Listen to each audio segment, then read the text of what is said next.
Je reviens comme prévu sur le rucher de Francis à Vigneux. Bon, au premier coup d'œil, bien sûr, les tentes ne sont pas tombées. Depuis hier soir, il n'y a pas eu de coup de vent.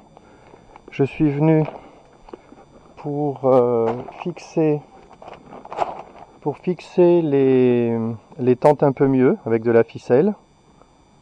Je suis venu pour faire une observation et voir si les choses s'améliorent du point de vue de la pression, parce que hier, il n'y avait plus qu'une seule tente active sur 3, et il y avait une pression terrible des frelons, et il y avait des manifestations de début de blocage de colonies, ce qui est le plus grave qui peut arriver. Alors on peut le voir avec les abeilles qui sont accumulées sur les planches d'envol pour impressionner les frelons. Ça n'impressionne pas du tout les frelons qui, même s'ils ne capturent rien, montent la garde devant les ruches et finissent par les faire crever de faim parce que les butineuses ne sortent plus. Donc là, au premier coup d'œil, j'aurais tendance à être plutôt positif. Je vois des frelons, mais bon, il faut du temps pour faire partir des frelons qui connaissent le rucher. D'ailleurs, je vais le faire, je vais donner des coups de pied aux frelons qui connaissent trop bien. Voilà un frelon qui est monté en haut de la tente, là. Non, il est redescendu. Là, il y a vraiment beaucoup de frelons qui arrivent. Là, j'en compte 1, 2, 3, 4. Je compte 4 frelons devant les portes. Alors, je considère que à gauche, là-bas, j'ai mis une tente. Mais je considère que la ruche est vide parce que je vois jamais d'abeilles sortir. Donc là, je considère qu'on a... j'ai mis une tente quand même parce que je pense que Francis va finir par remettre une colonie et il sera content d'avoir la tente. Donc je n'observe que les 3 tentes à droite. Même si je vois des frelons qui se positionnent devant la ruche à gauche, ils sont un peu bluffés, on dirait qu'ils reconnaissent la ruche et qu'ils montent la garde devant. Je vais observer pour voir si ils arrivent à capturer quelque chose. S'il n'y a pas quand même des abeilles qui se pointent de temps en temps. J'y crois pas beaucoup. Voilà des frelons qui arrivent. Je n'ai pas encore vu une capture d'abeilles. Donc je vais aller voir un peu en haut ce qui se passe. Combien il y a de frelons. Bon, en tout cas là, première observation, il est 11h du matin. Et on a une présence des frelons. Et on a des abeilles aussi qui rentrent et qui sortent. Donc je dirais pas que les colonies sont bloquées, mais je vais observer plus longuement. Alors dans les tentes, la première tente à droite, je vois 4 frelons. La deuxième, j'en vois pas.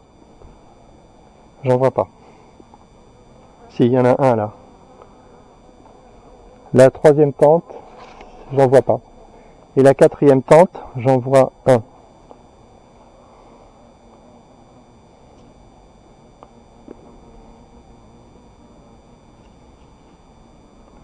Voilà pour les frelons captifs.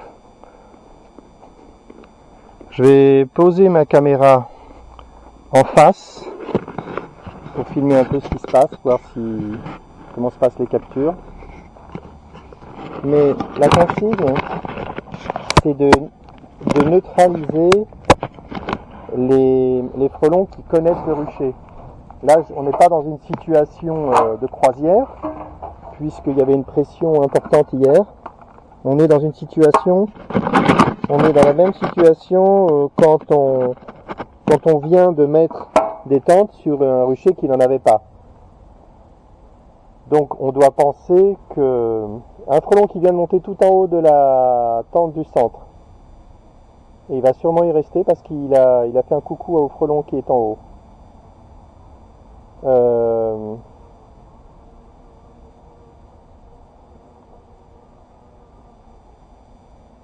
Les 2 frelons sont tombés en bas et ils n'ont pas profité de la remontée pour sortir.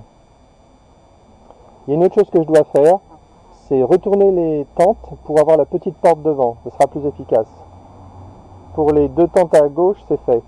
Alors là, j'ai un choix, je fais un choix technique nouveau.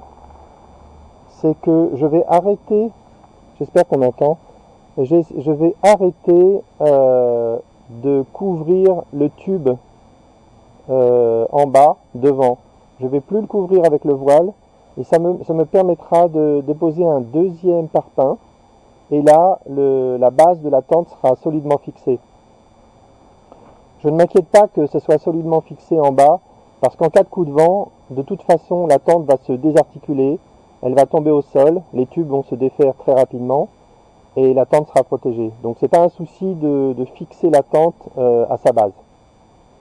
Et ce sera beaucoup plus fiable. D'ailleurs, je suis même en train de penser, je sais pas, ficelle, pas ficelle. De toute façon, j'ai pas de parpaing, donc là j'ai décidé de mettre des ficelles.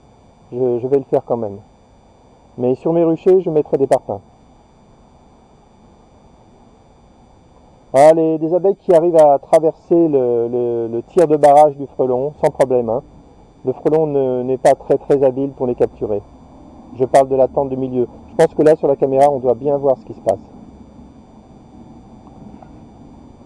Donc je disais que ces frelons qui chassent trop bien devant la ruche, ce sont des frelons qui connaissent le rucher. Donc ceux-là, il faut les éliminer, il faut les tacler.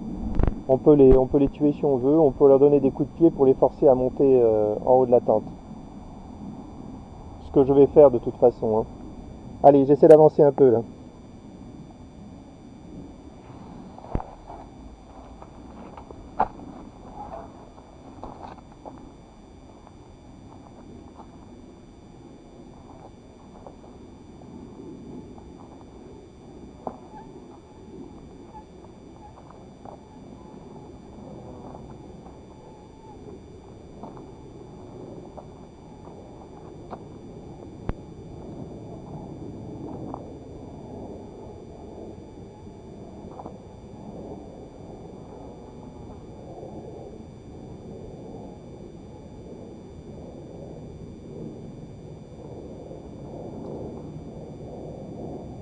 J'ai pas réussi à faire monter le frelon dans la tente, mais je lui ai donné un coup de pied et il est parti. Il a compris que c'était dangereux.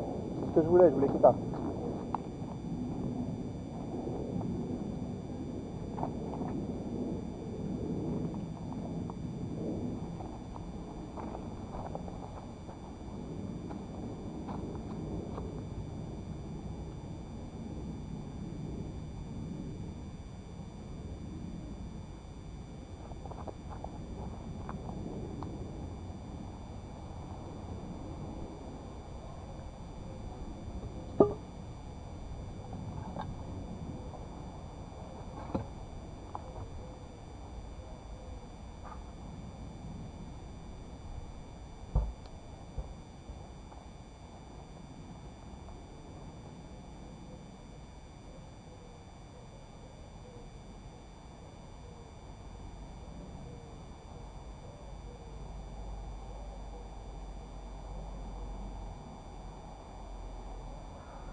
Bon, j'ai retourné les deux tentes, c'est super.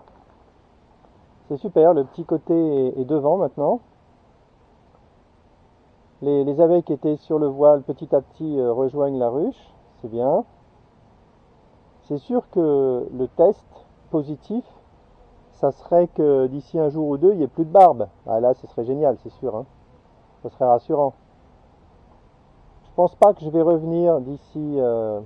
Un frelon qui est monté directement en haut de la tente centrale, comme s'il avait rendez-vous là-haut. Je pense pas que je vais revenir d'ici le retour de Francis, donc c'est lui qui me dira si les barbes sont parties. À moins que, on verra bien. On verra bien si je suis curieux de savoir. Euh, hum, hum, hum. J'ai attaché les tentes en haut avec des ficelles, donc c'est pas mal. Je vais rajouter un deuxième filet maillé. Alors j'ai observé les frelons traverser le filet maillé, donc j'ai bien la confirmation qu'ils traversent sans abeilles. Donc pour moi c'est bon. Juste pour le côté psychologique, je vais rajouter un deuxième filet maillé au-dessus des tentes. Comme ça, ce sera fait. Ça ralentira la fuite des frelons qui sont capables de traverser. Euh, et, euh, et voilà. Et ce sera rassurant pour Francis de voir qu'il y a plus de frelons captifs dans les tentes. Allez, je fais ça. J'en ai 4. Je vais les mettre.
Voilà, mission accomplie. Les 4 tentes ont maintenant un double filet maillé. Donc la traversée pour les frelons, bah, ça va être 2 fois plus dur. 2 fois plus de temps, 2 fois plus de stress, 2 fois plus de fatigue. Donc je peux compter là, tant que j'y suis. Je vais compter les frelons. 4. Ici 4 frelons qui volent tous. Il y en a... Je dirais qu'il y en a 2 qui ont une abeille découpée dans le bec. Ici j'en compte 3. J'en compte 3, je vois pas d'abeille dans le bec. Ici j'en compte un petit, sans abeille. Et ici j'en compte un petit avec abeille. Franchement là, ça va commencer à être pénible pour les frelons, je pense. Hein. J'ai fait tout ce que je voulais faire.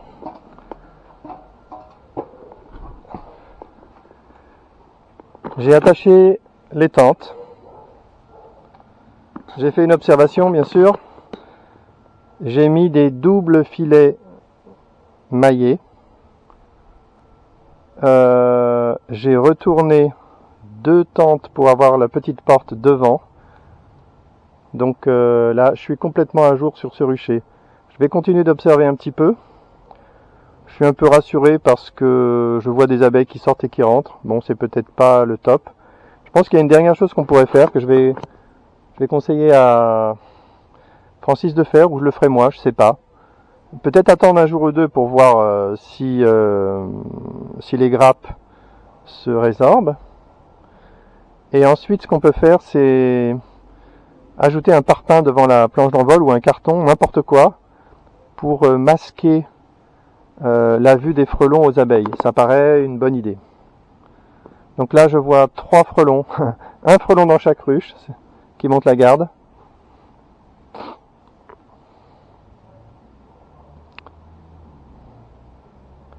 À droite, il prend des risques, il est monté. Il revient, ça va, il maîtrise.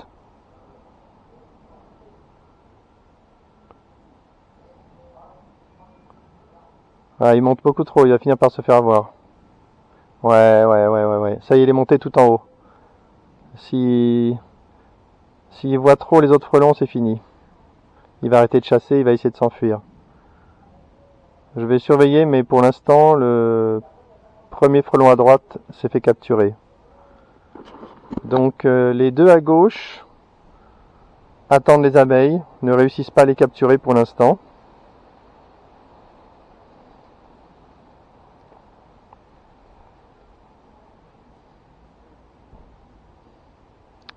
À droite, un frelon est arrivé assez vite et il monte directement... Ah non, il est monté en haut de la tente mais il est redescendu.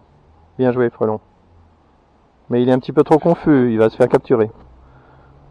Il chasse pas bien, il chasse pas comme le frelon du milieu qui est totalement immobile en vol stationnaire. Donc il est vulnérable.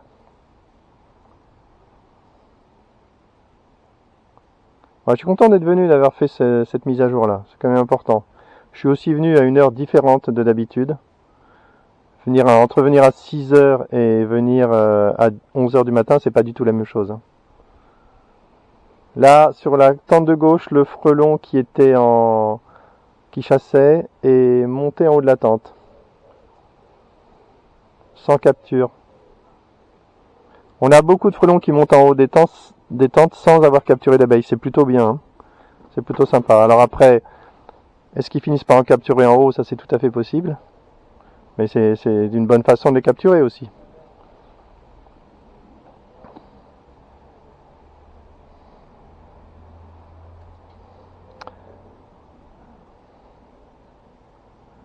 Allez, un autre frelon est arrivé à droite. Au centre, il y a toujours le même frelon. Qui chasse trop bien. J'ai peut-être intérêt à lui donner un coup de pied au lieu de le voir partir avec une abeille. Je vais peut-être faire ça. Un coup de pied ou un coup de pelote. Un frelon, tu connais ma technique de pelote? C'est comme ça. Hop! Voilà, je lui ai donné une tape. Et je ne sais pas où il est. Soit il va monter, soit il va s'échapper. Bon, avec une seule tape, il va peut-être pas s'échapper encore. Il en faut 2 ou 3.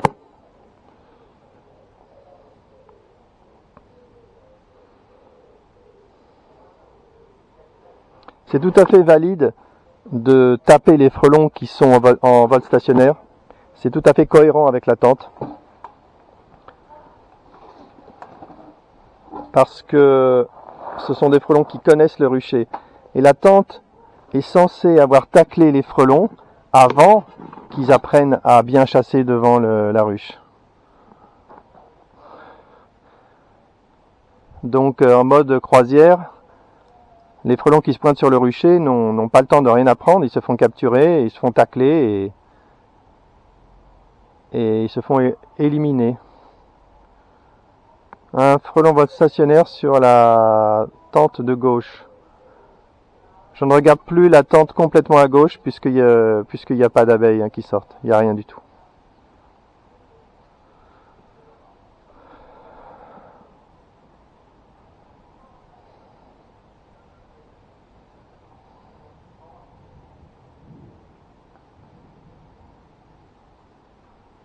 Le frelon est passé sur la tente du centre. Il y a une abeille qui vient d'arriver. Donc ça travaille un peu sur la ruche du centre.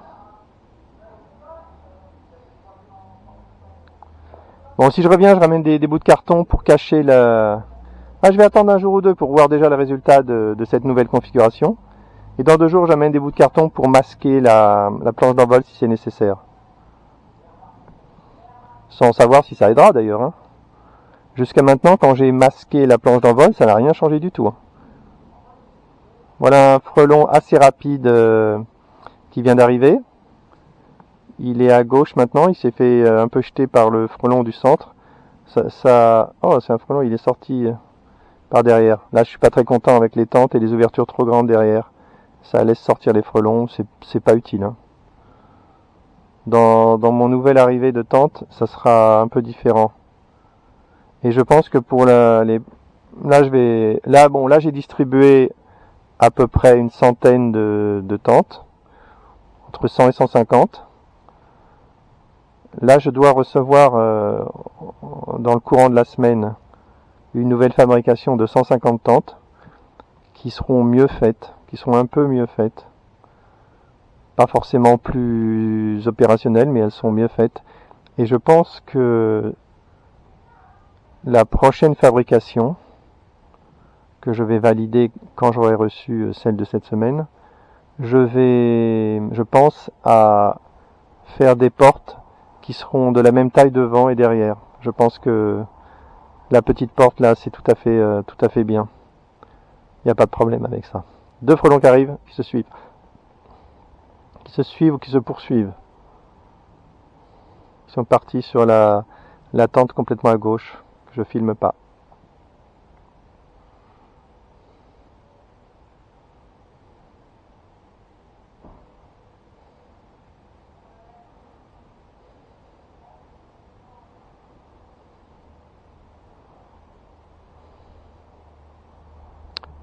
On voit que c'est très calme par rapport à mon arrivée.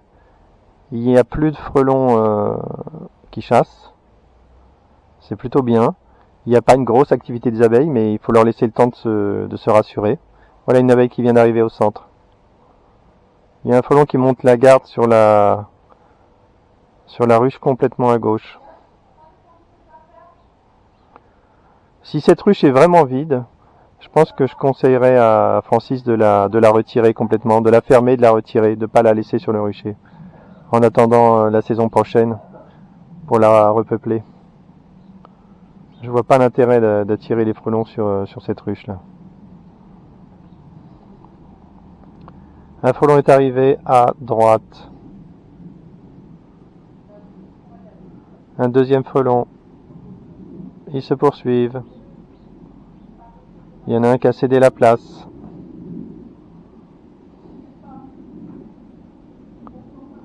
Un autre frelon arrive, il se fait poursuivre. Il y en a un qui a cédé la place. Voilà, oh là là, oh là là. Le nouvel arrivant s'est fait avoir. Il a été chassé par le premier et il est monté tout en haut de la tente. Donc il est captif, je pense. Pas de capture d'abeille, mais je crois qu'il est captif. Je le vois pas, je le vois taper les autres frelons, donc ça veut dire qu'il va pas redescendre. Un autre frelon est arrivé assez gros sur la tente de droite. Et aïe aïe aïe pour lui, il monte directement tout en haut. Il dit bonjour aux autres frelons, donc il va probablement pas redescendre. S'il reste trop longtemps, il ne redescendra pas. Je pense qu'il est cuit là. Je pense qu'il va pas redescendre. Hey hey hey, 2 captures de suite là. Ça fait plaisir à voir. C'est pour toi Francis. Hein. Allez. Un frelon qui chasse bien sur la tente centrale. C'est un habitué, il chasse magnifiquement. Il fait des petits mouvements à gauche, à droite pour regarder ce qui arrive.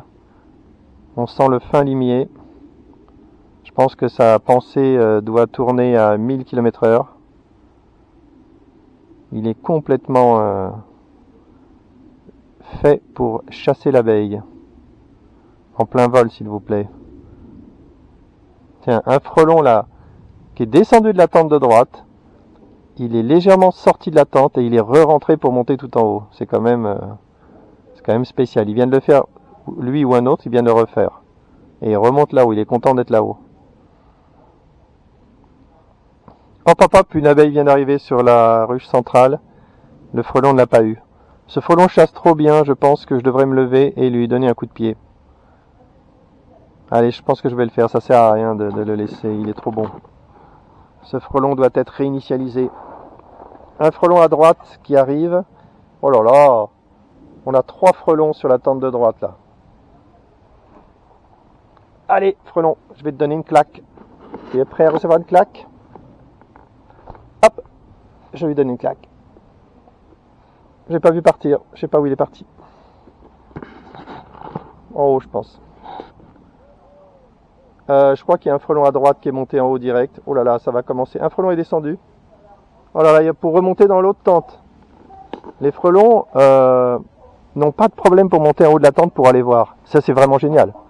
Ça, c'est génial. Parce que quand ils y sont et qu'ils y restent plus que 10 secondes, en pratique, ils sont captifs.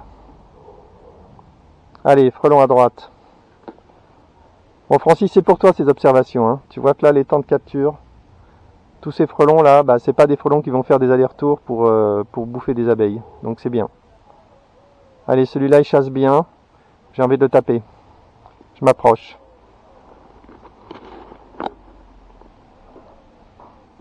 Attention.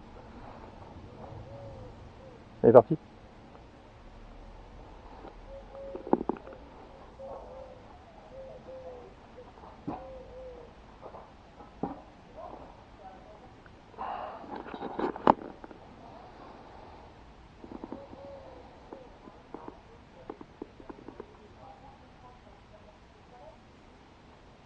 Le frelon est revenu dans la tente de droite, il est monté tout en haut. Il panique pas, donc il chasse encore, il pourrait descendre. Ça, c'est un avantage. En fait, il y a un effet d'aspiration. Hein. Quand il y a pas mal de frelons captifs en haut de la tente, bah, ça incite les autres à y rester, et quand ils y restent un certain temps, ils ne savent plus descendre. Donc là, il y a un petit effet d'aspiration qui est sympa. Et le double tissu maillé va les ralentir considérablement pour sortir, pour ceux qui ont la taille de sortir. On pourrait penser que si le tissu maillé laisse passer les frelons même quand ils sont devenus plus gros, peut-être qu'il faudrait que je recherche un tissu maillé un tout petit peu plus petit. Mais là, c'est tellement ténu là, la différence, que ça devient difficile à trouver le tissu parfait. Ça devient compliqué, quoi, parce que on le fait pas pour moi. Hein. J'achète du tissu, je me retrouve avec des rouleaux de tissu que j'utilise pas, donc c'est pas évident. En plus, le fournisseur ne garantit même pas qu'il pourra me redonner le même tissu. Donc là, pour l'année prochaine, il y a un vrai problème d'approvisionnement à gérer. Là, ça commence à être impressionnant, hein, là, quand même. Là, on peut commencer à frimer. Hein. 1, 2, 3, 4, 5, 6, 7, 8 frelons dans la première tente. Dans la deuxième tente, un frelon. Dans la troisième tente, un frelon. Donc là, une fois de plus, dans la dernière tente, un frelon. Une fois de plus, on constate qu'il y a en général une tente qui capture presque tous les frelons. Allez, je me remets en position devant. Aucun frelon en chasse. Ça commence à ressembler à ce qu'on cherche. Pas de frelon qui chasse devant les ruches. Il reste un seul problème à dénouer. Un frelon qui est arrivé, qui est passé devant la caméra et qui est monté directement dans la tente à droite. Direct. La folie. C'est de la folie. Alors, il reste un problème vraiment majeur à résoudre, mais c'est le temps qui va le résoudre. Hein. C'est que ces barbes disparaissent. Ça serait sympa. Donc je pense que j'attends max 2 jours. Je me pointe et je mets des cartons devant les planches d'envol. 2 frelons sont arrivés. Un frelon est monté directement en haut de la première tente à gauche. Il est en haut. L'autre, il est passé, il est parti. Voilà, un frelon arrive là sur la première tente à gauche. Il chasse. Il chasse pas très bien, c'est pas du bon vol stationnaire. C'est bien. Ça veut dire que c'est pas un frelon habitué, c'est un frelon visiteur. C'est ce qu'il nous faut, c'est ce qu'on veut. On veut aucun frelon habitué. Quand on a un frelon habitué, c'est un échec des tentes. Normalement, la tente doit empêcher d'avoir des frelons habitués. Les frelons ne doivent pas avoir le temps de s'habituer à chasser correctement, sans aucun déplacement latéral, sans aucun déplacement vers le haut de la tente.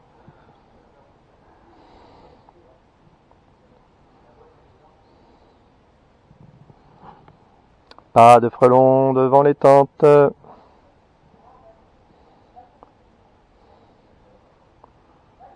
Un paquet de frelons en haut des tentes qui ne redescendent pas, on le voit sur la caméra. Hein. Là, les frelons en haut, là, les 8 ou 9 frelons qui sont en haut de la tente à droite, bah, on voit bien qu'ils ne redescendent pas. À la limite, de temps en temps, il y en a un qui pourrait tomber en se tapant contre les autres, tomber tout en bas et s'échapper par la porte, ça arrive. Mais là, on ne le voit pas. Ça n'arrive pas très fréquemment. Et ça arrivera de moins en moins avec des frelons gros qui sont forts et qui tombent pas comme ça. Voilà un frelon. Et hop, à droite un frelon qui est arrivé et qui est monté directement au haut de la tente. Là, ça commence à marcher nickel. Hein. Là, ça c'est bien. Ça fait plaisir. Là, on va se retrouver... encore un frelon qui arrive sur la tente de droite. On va voir ce qu'il fait. Il y a aussi un frelon qui est entré dans la tente de gauche. Il est ressorti, frelon. Frelon à droite est ressorti. Frelon à gauche, il vole en bas. Il fouille. Il cherche des abeilles moribondes au sol ou mortes. Il faudrait demander aux experts si les frelons apprécient les abeilles mortes au sol. Je n'ai pas pu vraiment le voir. J'aurais tendance à penser qu'ils cherchent des abeilles en train de mourir plutôt.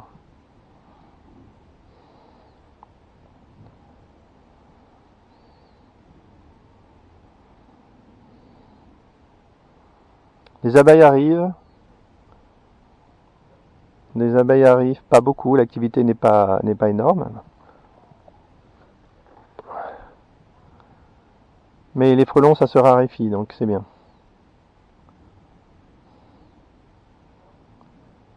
Bientôt plus de piles, c'est bizarre, ça tient moins, mes piles tiennent moins. J'ai 43 minutes de filmure. Frelon qui chasse bien au centre.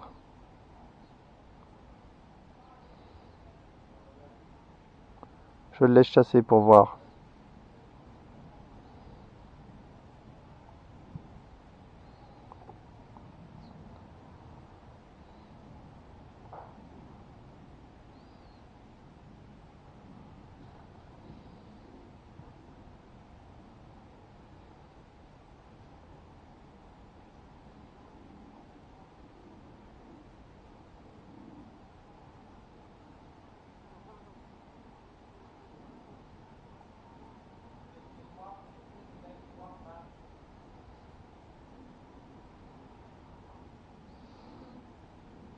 Ça vaut le coup de lui donner une tape. Allez, je me lève.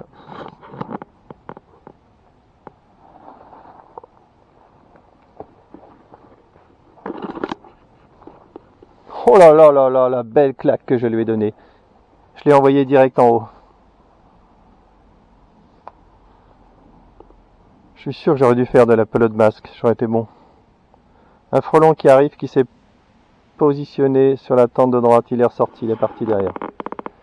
Derrière les ruches, il y avait un peu des trous en dessous, les frelons se mettaient en chasse devant, donc j'ai mis des parpaings, des tuiles devant pour boucher un peu.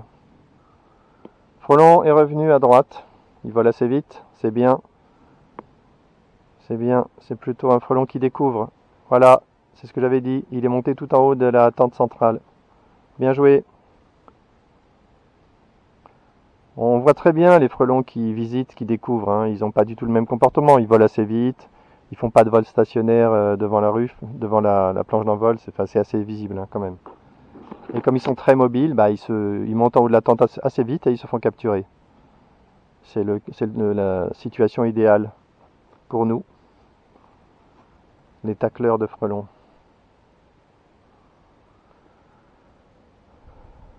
Bon, j'ai hâte que Francis revienne voir ça. Je vais lui envoyer la vidéo déjà.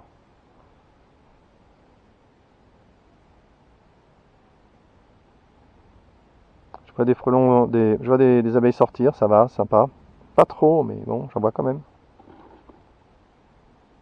Aucun frelon sur le rucher.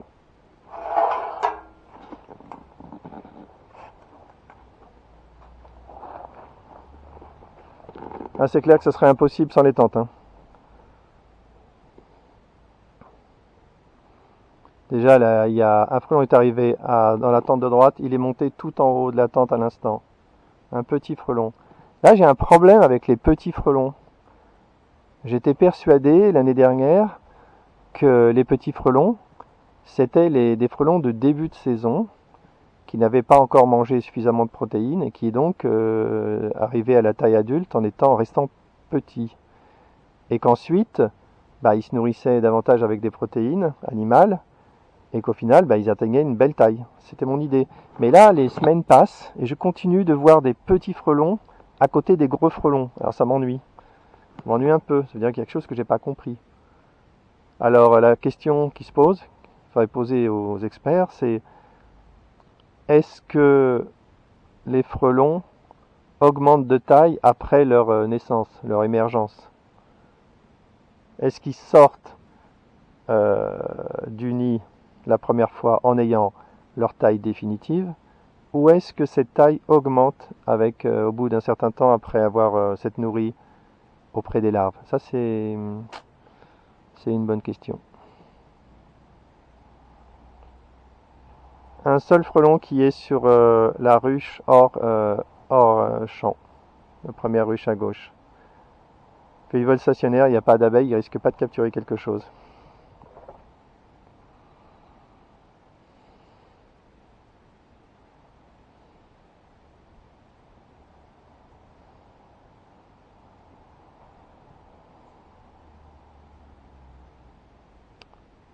Batterie très bas, si ça s'arrête, eh bien ça sera la fin. Je partirai. De toute façon, je vais plus rester très longtemps, là le boulot est fait. Un frelon est arrivé ou est descendu, je ne sais pas, et il est remonté tout en haut de la tente de droite. J'ai pas bien vu si c'était un frelon qui est arrivé ou si c'est un frelon qui est redescendu de la tente. Ça arrive de temps en temps. Si un frelon oublie qu'il est captif, il se calme, il reprend ses activités normales qui sont de chasser, et si un frelon chasse, eh ben, il peut descendre de la tente facilement. Donc ça arrive. Tiens, voilà un frelon qui vient de descendre à droite. Ça arrive de temps en temps. Maintenant, ce frelon qui s'est libéré tout seul, il marche en bas de la tente, il n'est même pas encore libéré. Un frelon sur la tente centrale. On voit qu'il a un comportement bizarre, le frelon qui est descendu. C'est un frelon qui marque le coup. Là, ça y est, il chasse. Il chasse un peu, mais voilà. Il chasse un peu, mais il est confus. Il est confus.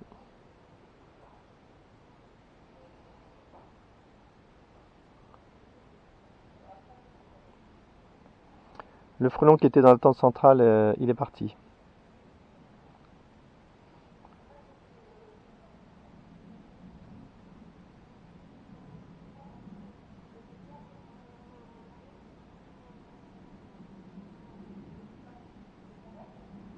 Le frelon, le frelon qui s'était libéré, là, qui est tombé, je l'ai vu, il a ramassé une abeille morte au sol. Et là, il est là. Il est ici. Et il est en train de la couper, il va partir avec. Bon, je pense que je vais aller le taper. Je pense que je peux arrêter. Je pense que l'observation est terminée. Le rucher est dans un état nominal. Hop.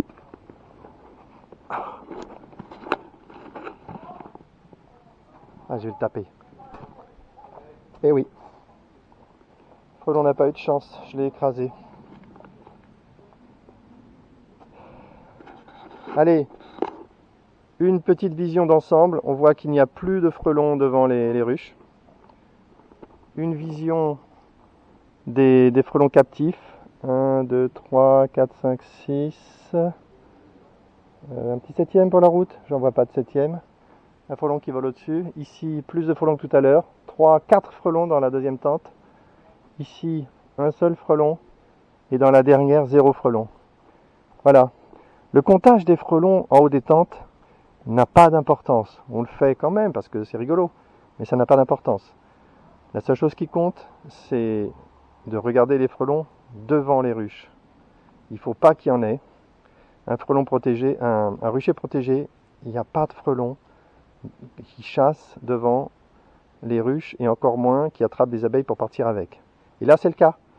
Là, je filme les 4 ruches, plutôt les 3 ruches avec des colonies, et on voit qu'il n'y a pas de frelons qui chassent devant et ni qui capturent des abeilles. Donc c'est bien, c'est ce qu'on veut. Allez, fin de la vidéo, je me rends, je suis plutôt content de cette intervention. Prochain déplacement, je viens vérifier si par bonheur les barbes se sont résorbées. Et si ce n'est pas le cas, je place des cartons devant les barbes. Fin de la vidéo.